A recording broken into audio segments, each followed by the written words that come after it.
Hi, it's Sharon, the Architect Coach, and today I'd like to tell you what my response would be to the second most popular question I get asked. What kind of training do I need as an enterprise architect, and where do I get this training from? Well, of course, I'm going to answer first with the answer, my own training at thearchitectbootcamp.com.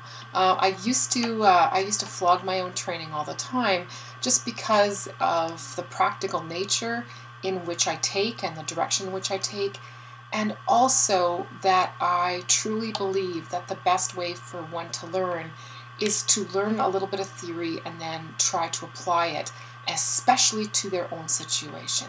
So when somebody comes to take an enterprise architecture class from me, we start off with some theory and we talk about some of the issues that they will first have to deal with as they move into that role. Now, I also like for people to bring to me their current situation. So for example, some knowledge of what they're doing in their organization and how they might apply it as we learn the different components of enterprise architecture. So from creating a plan to building a roadmap, a vision, learning how to deal with communication issues and politically charged issues, reviews, standards, governance, things like that. I want people to be able to put in their mind how they would deal with it once they get back to work. And I'd like them to leave with some sort of a template or at least a workbook that they've started that gives them a starting point on a variety of topics. Now, one of the more popular methods today, and I believe that's truly because of the organization that fuels it, as well as the ability to gain certification, is through something called TOGAF, T-O-G-A-F. If you were to visit the open group, you can download a copy of the TOGAF version, and it's quite a thick document to read, and you will learn all about what the TOGAF methods are. The Open Group Architecture Framework gives you the framework and then again some information about the methods. And there are a number of organizations who have popped up around the world offering this training in around that framework. Now this works great if you are adopting that framework. It is not necessarily my preferred method of doing this. I like to use a much leaner approach. But again, it's very popular. People that are concerned about keeping their jobs or being at least being able to move into other roles in different companies, they might tend towards that certification. Again, if you are a strong believer in certification, whether or not if you're coming from the employer role, this might not be the best for you because of the ability then for employees to move around. If you are the employee that's investigating the training, then this might be better for you.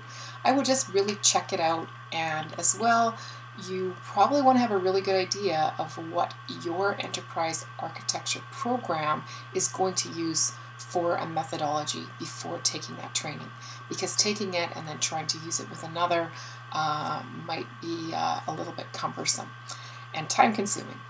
So the other things that I would probably offer up is some organizations and universities that are offering more full length training and definitely more in depth. Now these might be a little bit less practical in nature because of the instructors that might be delivering.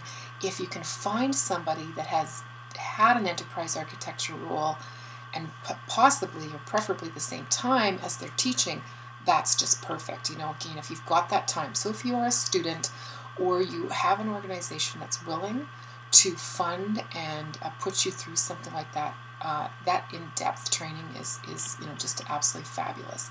And if you were to contact me outside of these videos, I'm sure that I could help steer you if there were some in your area. Now, something else that I do really stand behind is, of course, mentoring and coaching. And of course, again, that is what I do.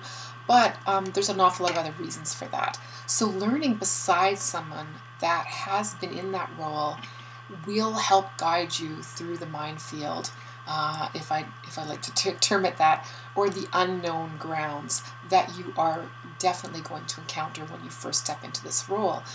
Because it is so different, it becomes something that elevates you much more towards the business and in that middle ground between technology and business, which might be quite foreign to you. And there's going to be a lot of questions that you need to ask and a lot of turns that you need to take. And having somebody that is beside you or at least guiding you will help you, step on as few of those holes or in as few of those holes as possible. Now, if you can find someone on the job, make sure that they are adequately trained themselves, as well as they are aware of your needs and not just having you just kind of follow them around. You have to put some kind of structure around this in order for it to be successful. Now, my recommendation there on that on-the-job training blend with the coaching, mentoring, you would like to look for some activities that you can perform so that you can be trained. And if you have a copy of my book, you will see in there that there are a few, there's actually quite a page of examples of activities that you can perform to train yourself or to get trained. I'll just give you an example here. If you need training in becoming more politically savvy, you might want to step in beside the enterprise architect who is tasked with setting standards and help them gather the information and then shadow them while they present to the organizations inside your information technology groups as to how things might be standardized or choosing which standards you follow. These are often incredibly politically charged, and because you might have come from the IT role, you'll most likely understand the players and see what it really feels like to step outside of that and try to facilitate something like that and deliver a message that potentially some might not want to hear. So that's just one small example.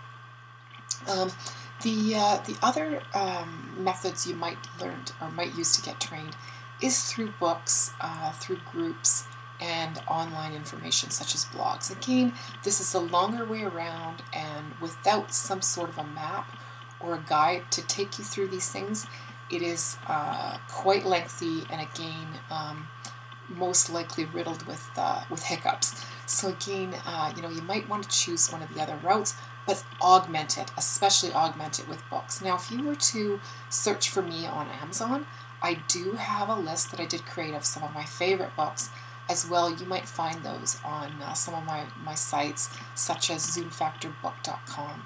So that's just it in a nutshell. Really quickly, what do I say to people when they ask me, how do I get trained as an enterprise architect?